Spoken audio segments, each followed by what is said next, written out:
Federer's record 14-year span from first to last day as number 1. Only the big three spanned more than 10 years between their first and last number 1 stints. Of the 29 players to hold the number 1 PIF ATP ranking, only 3 spanned more than 10 years between their first and last stints at the top. Of course, it's not just any 3, but the big 3 of Roger Federer, Novak Djokovic and Rafael Nadal who can make that exclusive claim. Even amongst that elite company, Federer is an outlier. The Swiss had a gap of 14 years, 142 days between his first and final day atop the PIF ATP rankings, February 2, 2004 and June 24, 2018. Longest gaps between first and last days at number 1. Player gap. Federer 14 years, 142 days. Djokovic 12 years, 341 days.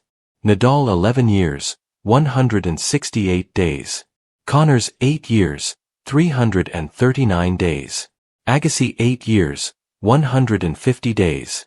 Federer rose to number 1 for the first time in February 2004 on the back of his first Australian Open title. "I'm happy to have had a great start now to the season, and to finally be number 1, Federer said at the time. "And it does make me feel really strange." He quickly grew accustomed to his lofty standing and would not relinquish his place for a record 237 weeks, with Nadal taking over the top spot in August 2008.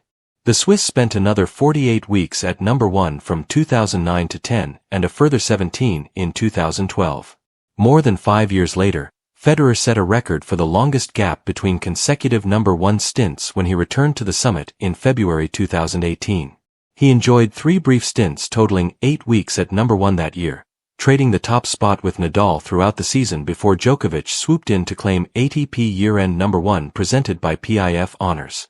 "I think reaching number 1 is one of, if not the ultimate achievement in our sport," Federer said after returning to the summit for the first time in 2018. "Sometimes at the beginning you just all of a sudden get there just because you're playing so well. Later you sometimes try to fight it back and you wrestle it back from somebody else who deserved to be there.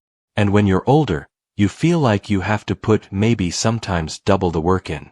So this one maybe means the most to me, of any achievement, throughout my career, getting to number 1 and enjoying it right here at 36, almost 37 years old. It is an absolute dream come true. I can't believe it." Federer's final stint at number 1 came from 18 to 24 June 2018, when he broke his own record to become the oldest number 1 at the age of 36 years and 10 months.